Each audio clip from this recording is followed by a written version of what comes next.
Hello ladies, welcome to the podcast Living in Your Feminine with me, your host Victoria Janke. This is a safe place for you sisters. We're going to talk about all the feminine subjects, what it means to be a woman, how you thrive as a goddess, how you be successful in business, but we're also going to talk about subjects that people don't normally talk about, like miscarriage, because we want to educate people and also that women don't feel alone anymore. I have amazing experts who are going to give you so much value. So get a cup of tea and let's go. Welcome to another episode of Living in Your Feminine. Today I have a wonderful guest. Her name is Mariya Ringbloom. She is originally from Denmark, now living in Berlin. We met at a personal growth event a few weeks ago and I fell in love. She is a former opera singer. Now she lives in Berlin and she's living her passion. She has her own pop music band, because she's a musician, and she's a mindset coach as well. Mariya, welcome. Thank you, Victoria. I am so curious let's start like this. First of all, I want to ask you, what is your favorite Berlin dish? My favorite Berlin dish. Are we talking about traditional dishes or are we talking... Whatever you like. Can be junk food too. You know, I'm the fries before guys time. And I'm the dessert before... I don't even know. I like the dessert before my main. Because I'm the dessert. Oh. Or the guy is. No. What is your favorite Berlin dish? So actually just on the other side where I live, there is this restaurant called Numi. And they have like a starter, which is different... mostly like a bit fried stuff, like for example portobello, mushrooms fried and it tastes so good. This is my favorite. Oh, we should have it later when we're done. We have a little girls' dinner together. I love it. So, I mean, you're gorgeous. I'm going to link your profiles later so people can see you, but also you have a wonderful heart. I felt in love the moment I saw you. And I also heard you singing when we were all standing together singing at the event. And you were an opera singer. When did you start becoming an opera singer? And how did you end up being an opera singer? Yes, so I started studying opera when I was 19 years old. And I started because my mom, she sang opera. And my granddad, he was a pianist, and we always had classical music in our childhood. So I basically, came out of the womb when my mom sang opera, you can say like that. When Sina and I, my twin sister, we were 2 years old. My mom, she was being the main character in an opera called Carmen. So she was playing Carmen. And my sister and I, we would run around in the living room, dancing around with these castañetas, it's called, a Spanish instrument, you can say so. So that was where, the first interest of opera came to me. And it was funny because when I was around 8 years old, I kind of I remember I was sitting somewhere, but I don't remember where, and I was thinking opera, I'm gonna be an opera singer, that's it. And then I was just like, this is it, I know what I want, I'm gonna be an opera singer. How old were you when you had this? 8. You were 8. Yeah. Oh wow. And you have a twin sister too, right? Yes. I'm curious, is she an opera singer too? Yes. She is? Yes. Did she also make the decision when she was 8 years old? Or was it like you making the decision and come on, little sister, let's do this? Just a bit later, I think it just came because then we started singing in choir. We were singing in a choir that were traveling around the world. We were giving concerts there with them as well. So we came into this environment, and we really felt like, okay, this is great. We love it, Oh. And then, we had it together with our mom. And of course, we loved it too, because she also really loved it. She stopped very early because she got my brother very early. And then she figured out, it was not, she didn't feel like she had the nerves for it. Yeah. Is your brother an opera singer too? No. What is he doing? So my brother, unfortunately we lost him. Oh. Yeah. So he's not here anymore, but he's somewhere else, and He's I know your he's here in angel. our hearts. Yeah. But I have many brothers, and my other brother, that is like the one that is the full brother to this brother, he's a IT guy. I cannot precisely say what it is that he does.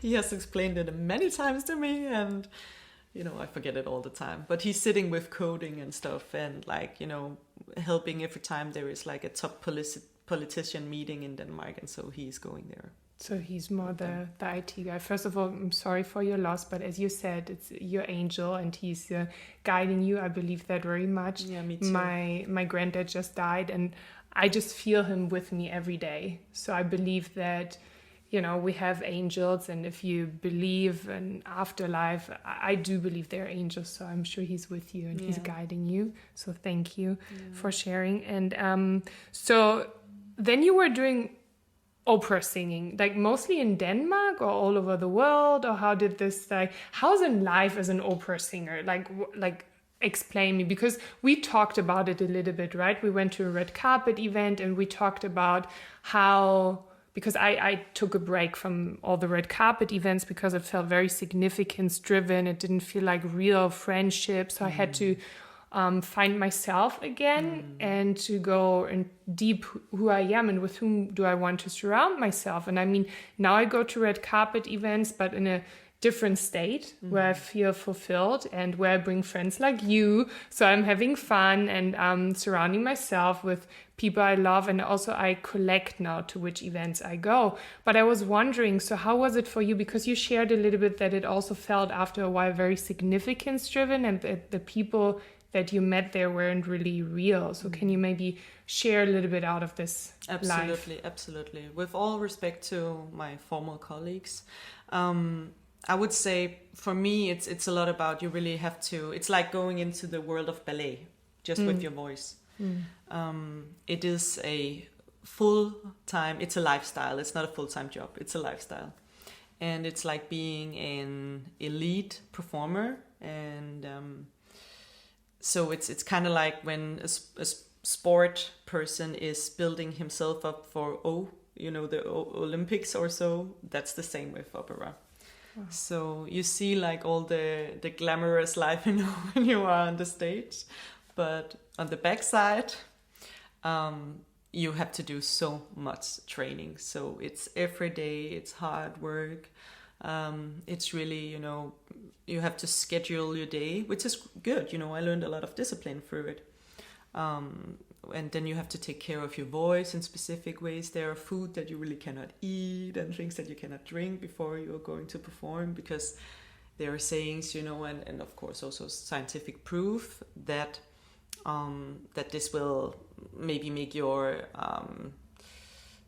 larynx swollen or so.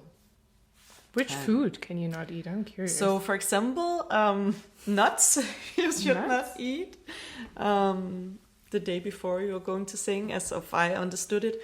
I was the type, though, I was the little rebel. So you were eating nuts right before the event. Yes. The people were like, you shouldn't do this and this. And I was like, you know what?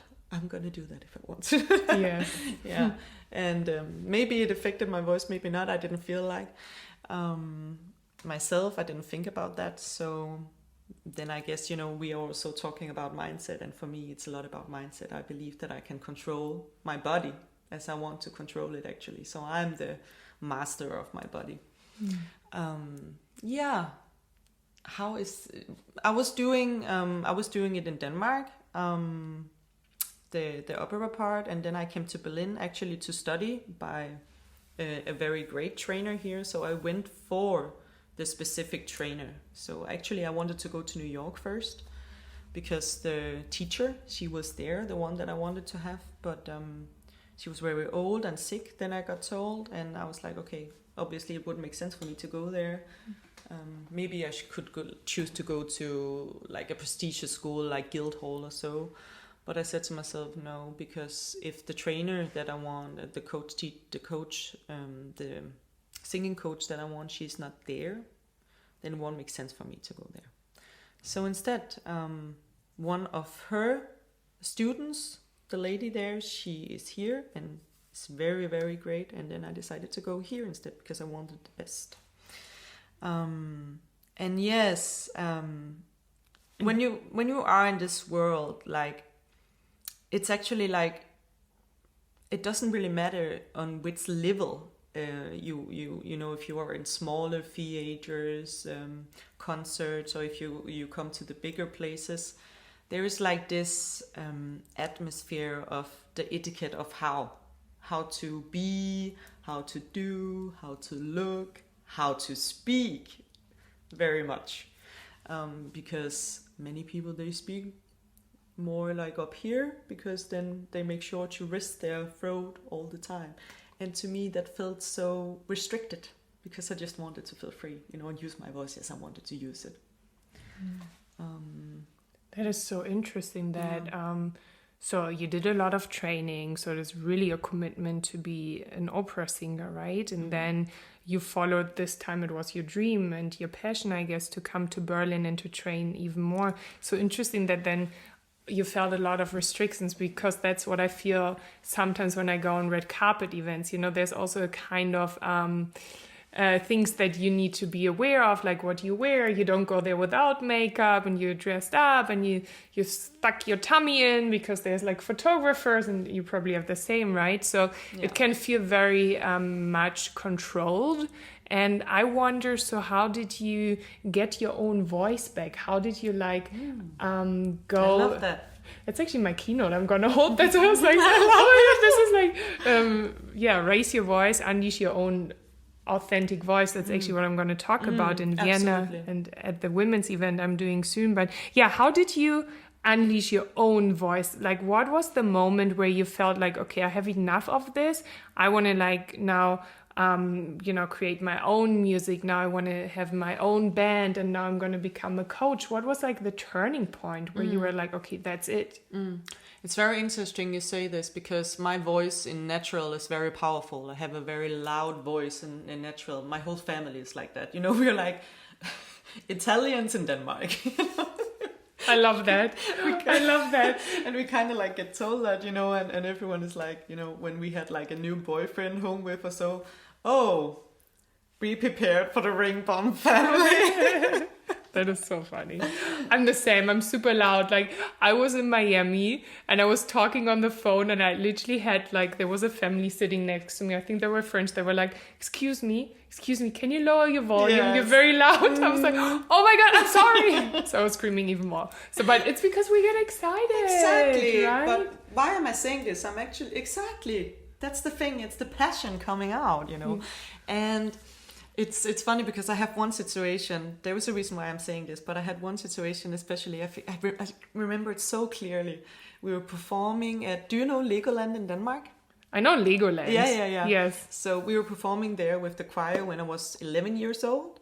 And I was standing in the middle, you know, with all the girls, and we were singing this, and I was just like, everything, I wanted everything out, you know, my voice to be full out. And my conductor, she looked at me, shh, because I was singing too loud, you know. I had to blend in with all these voices. And that's just to say, you know, like, this is how it has kind of like always been for me. So I felt like every time, you know, I had to go also into the opera world, especially with a lot of, because there's a lot of different styles that we're singing, especially when we had to sing Mozart. And that is especially what we are guided to sing as young singers. But my voice was a lot bigger, you know, much more for Wagner. So if you know about classical music, you will know about this. I love Mozart. I love it's beautiful. Für Elise. Yeah, I love that. I always wanted to learn to play this on the piano. Anyway, that's actually Beethoven. Oh, that's Beethoven. So you can tell I don't know anything about this, but I'm learning. So back to you. So they told you like you have to blend in. It's like the same with me with the modeling. They were like, oh, you have to be this measurement. You have to be like every other model in order to get work. And I was like, and I got an eating disorder. So it actually made me sick mentally and physically until a day my friends, and I'm so grateful for my friends, they did an intervention with me and they were like, Victoria, you're not the Vicky that we know anymore. You're not smiling, you're not happy. And this really shifted something in me. And I remember I was cooking my chicken and my vegetables. That was the only thing I was eating. And I just like, I had enough. I was like literally throwing this like pan down and I was like, I have enough. This is my life. Yeah. I got chills now. Yes, I have the power. Like no one has the control over my life. This is like, why would I do this that I'm making myself sick? So I probably cannot have kids. I'm going to die young. For what? For like a model job? No. If someone wants to work with me, they work with me as I am. And if they don't, then they don't. Screw it. So the next day I called a therapist. So I started therapy again because when you have an eating disorder, there's obviously it's something going on about your self-worth as well. Yeah. And I stepped out of the modeling agency I was with. And, once I did this shift, actually my career took off. And I had like my own clients. I got paid way more and I gained weight, but not gaining weight. I was like normal weight, right? So it's a big reminder for you girls listening right now, especially with social media. Same like what Mariya had in her Oprah career, people trying to tell you need to be like someone else or you need to fit like a certain standard.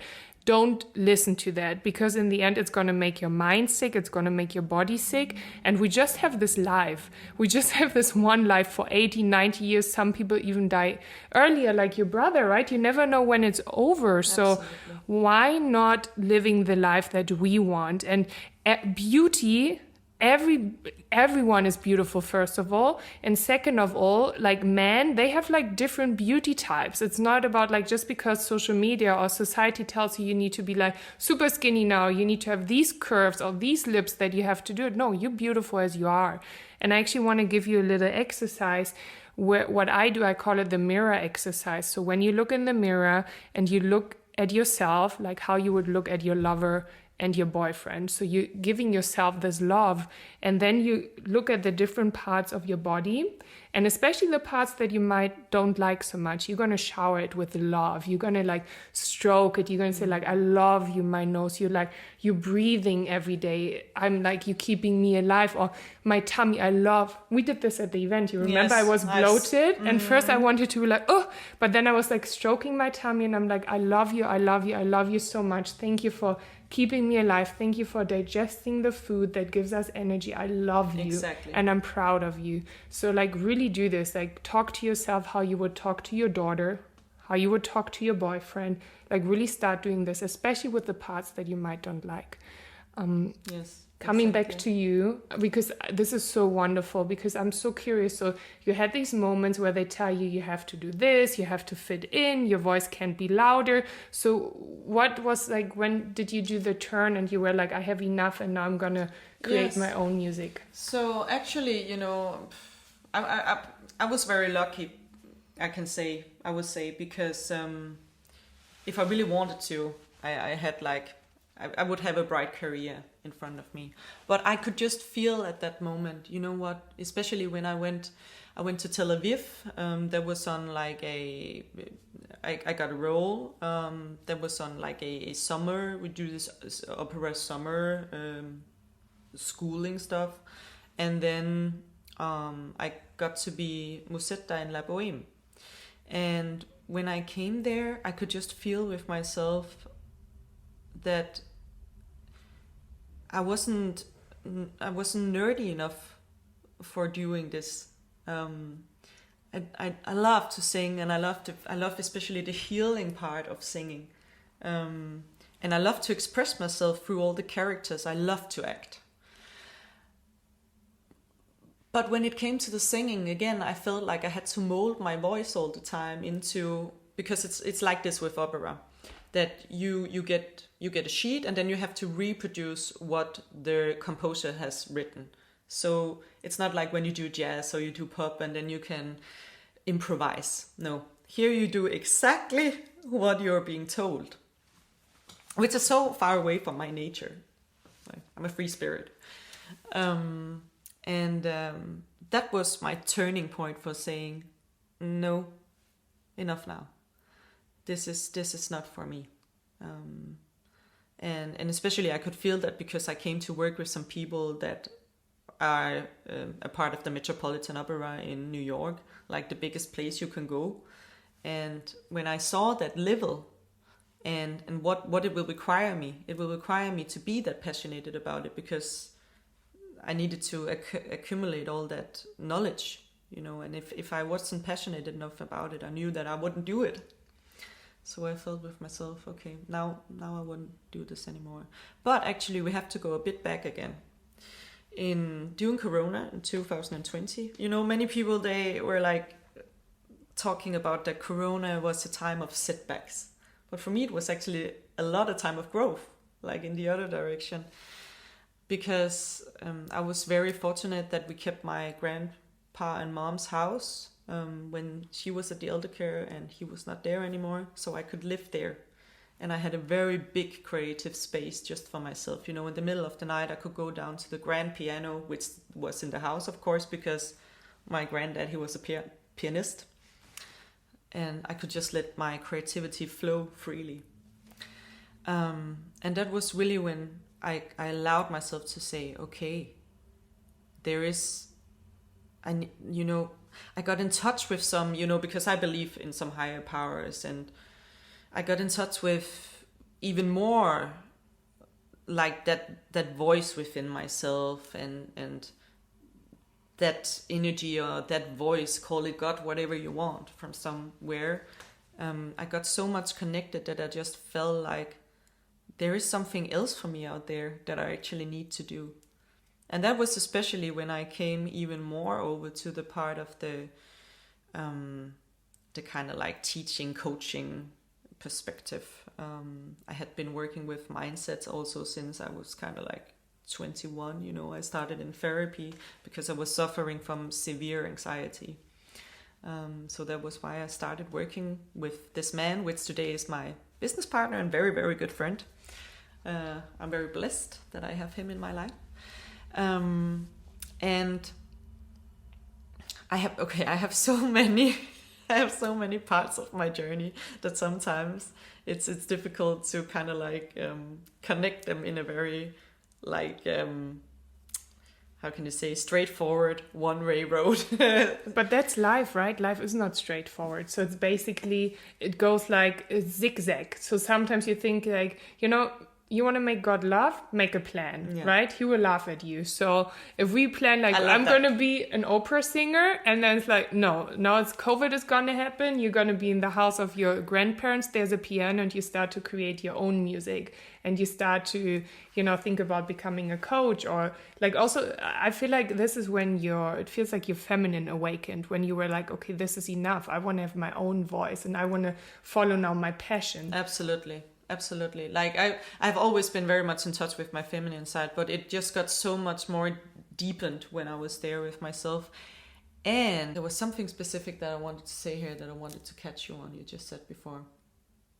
The feminine and creating your own. Creating my own music. Like, I had literally the first 5 songs that I wrote. They came to me like 10 minutes. I could wake up in the middle of the night. I had some kind of emotion. Maybe, I remember one night I was crying and I just went down to the piano and sat down. 10 minutes, the song was done. Wow. So, that was like, that when you have that peace and that space, then the creation comes by itself. And that was where I really felt like, okay, this is what I want to do. I think I always knew that I wanted actually to be a pop musician. But I felt with myself, no, I'm not good enough. I won't be good enough to do that. And so, but then I was like, during Corona, I was like, you know what? Actually, I am. I could feel like it's good what comes out here. I'm actually great at doing this. Hello. I should allow myself to use my voice in this way. You changed your belief. Very powerful. A lot of people have the belief I'm not good enough, and see what happens once you like let go of this belief and change it to like, hang on, no, this is bullshit. I am enough. I am me, and I have my own voice, and this is me. So it's very, I don't want to run over this because it's Tony Robbins, Joe Dispenza, to any personal growth person you go, they talk about the beliefs and how powerful it is when you change your beliefs. Yes. And you can, it's like, we have been telling ourselves this kind of incantation, affirmation, our like whole life, right? We're saying, I'm not good enough because something happened in your childhood or something happened, right?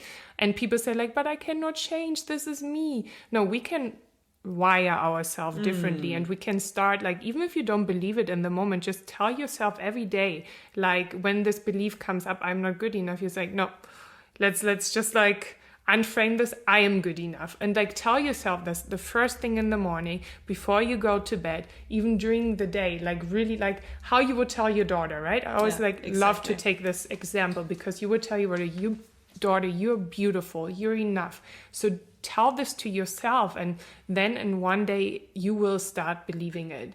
Is like repetition is the mother of skill. So basically repeat it over and over again until it's like so wired in yourself. So this is very powerful. And it's so powerful because you just went to the Dr. Joe Dispenza event the last weekend. Yeah, exactly.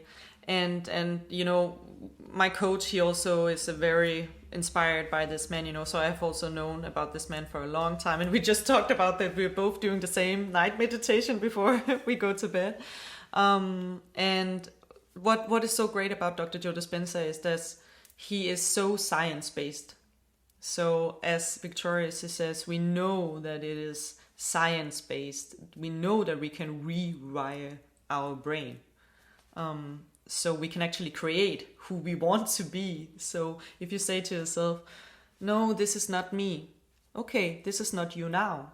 But if you have to go in and look within yourself and say, what do I truly want?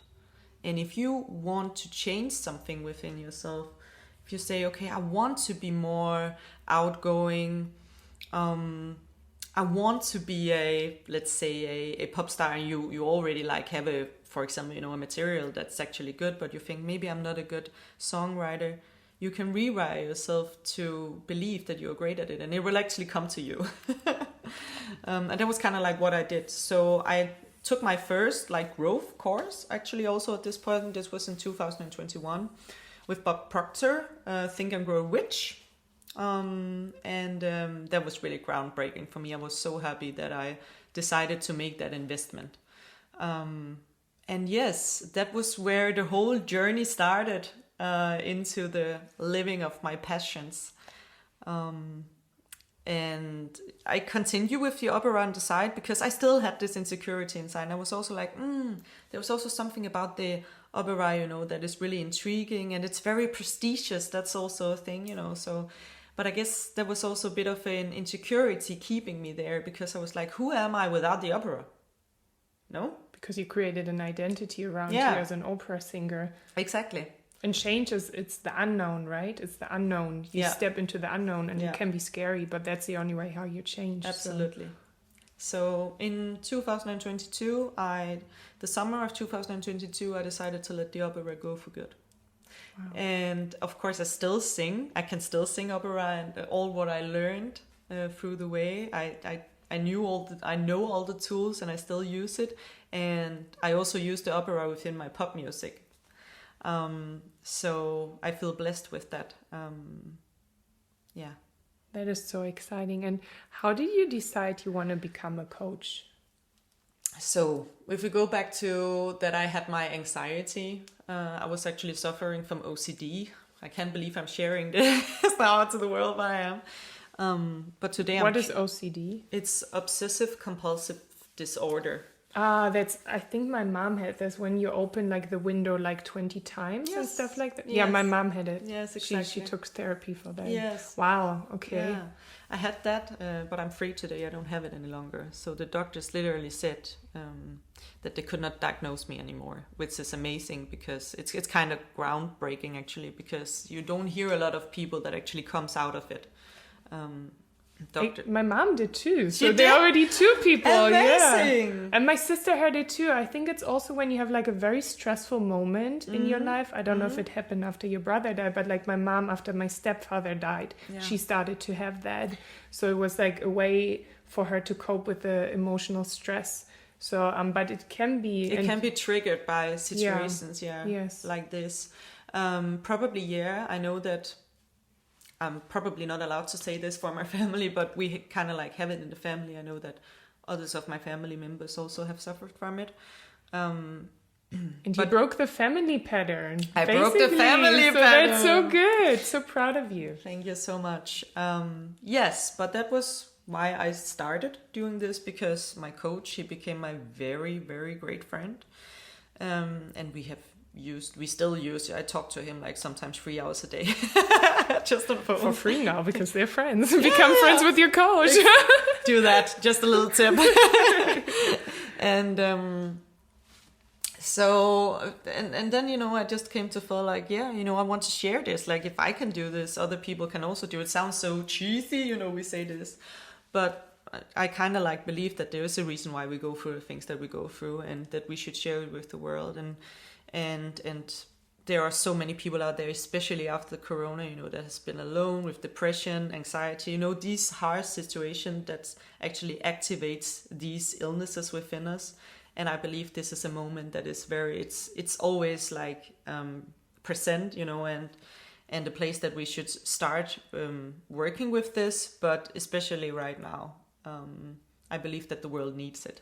So important. That's actually the reason why I'm doing this podcast, because I want to interview inspiring women and men and most of them, it's very interesting if you listen to them, most of them, they come from a story where they had to go through something very painful either in their life or sickness or something, and that's how they become these healers, I would call them, right? And where they now share their experience, their healing, so they can help others to heal. Exactly. Like you do, like I do. It's so beautiful. So also for everyone who's listening, if you're going through something, this is going to be your biggest strength. Because once you overcome this, you're going to empower other people, especially if you talk about it. And it's also making you grow. I wouldn't change anything in my life. No, me neither. Absolutely not. If you ask me, do you have a magic wand and I can swing it and then everything will disappear of what was in the past? Never, ever. Because this is what created me.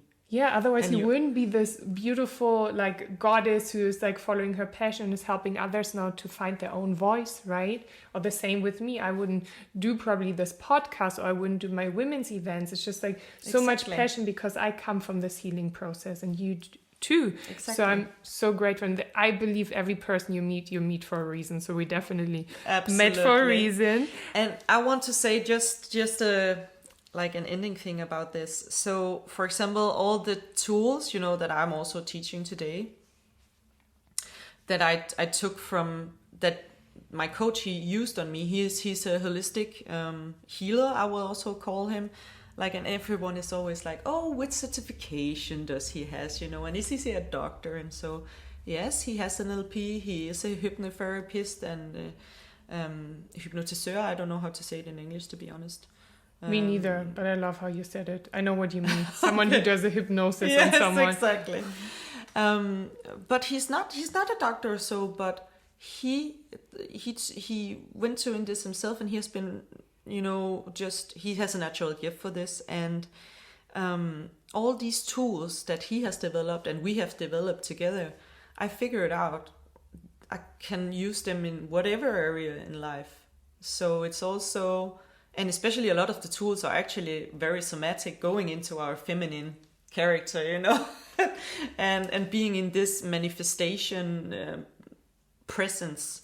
And a lot of the things that I do today are manifested, because it's there is this pineal gland, they call it with the third eye, but it's actually very real, and that this spot is so close to our eyes that what we see out in the world, if we see it or if we are visualizing something, our brain cannot distinguish whether it's really happening or not.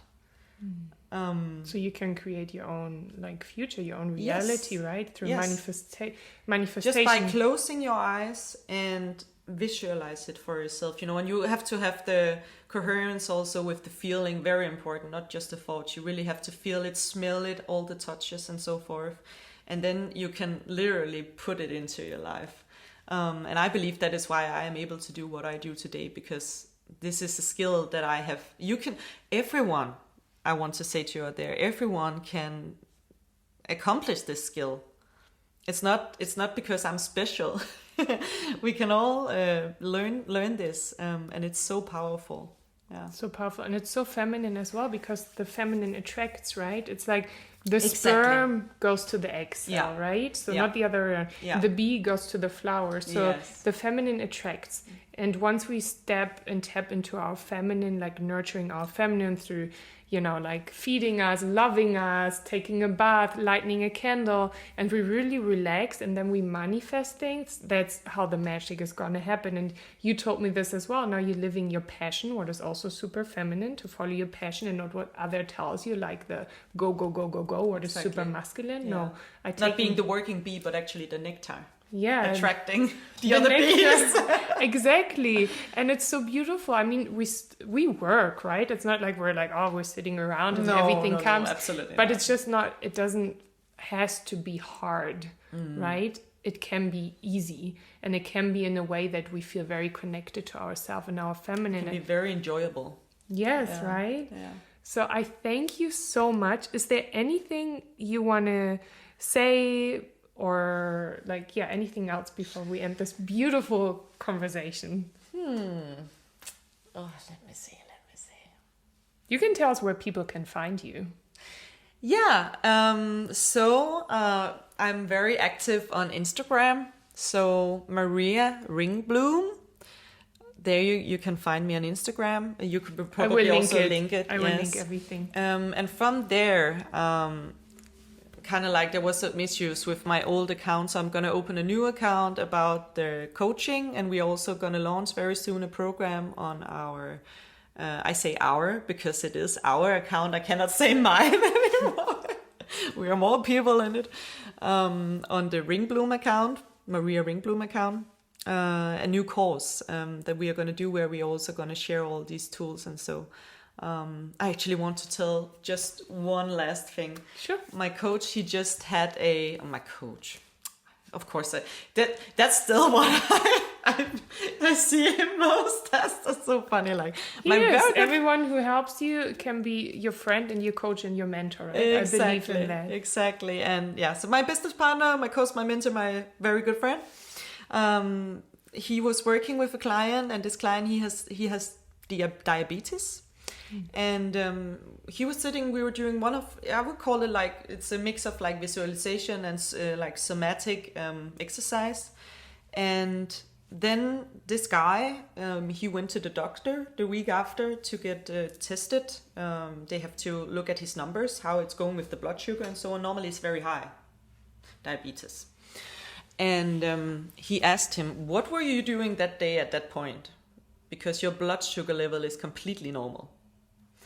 And then he was saying, oh, yeah, I was by, Jens is his name, Jens Larsen, and we did this and this. Okay, interesting. And since then it has actually been more regular, so not that high, which also means that we are probably will have like a break into the medicine industry. He was actually invited by the doctors to an event for them because they want to hear about what he's doing. Wow. Yeah, it's very powerful. So, yeah, I mean, it's Joe Dispenza talks about it, right? We have our thoughts can make us sick, or they can heal us as well. So it's a lot that we can do. Yes. It's not just, manifesting the future that we want, it's also the health that we want. And that's why I believe constantly to invest in your mentors and coaches and in your personal growth as well, because that's how you learn. So well said. Yeah. So I thank you. I thank you so much. We're going to try this food now. And I'm so grateful for you, and I hope you all enjoyed this episode. If you do, please subscribe, share it with people, and I see you all next week. Thank you. If you like this episode, please rate, subscribe, and share with other women. Let's create a community of women living in their feminine and supporting each other. If you want to stay connected with me, you can come and follow me on my personal account at victoria.janke. Until then, I see you next Thursday. Be thriving, goddess, and live in your feminine.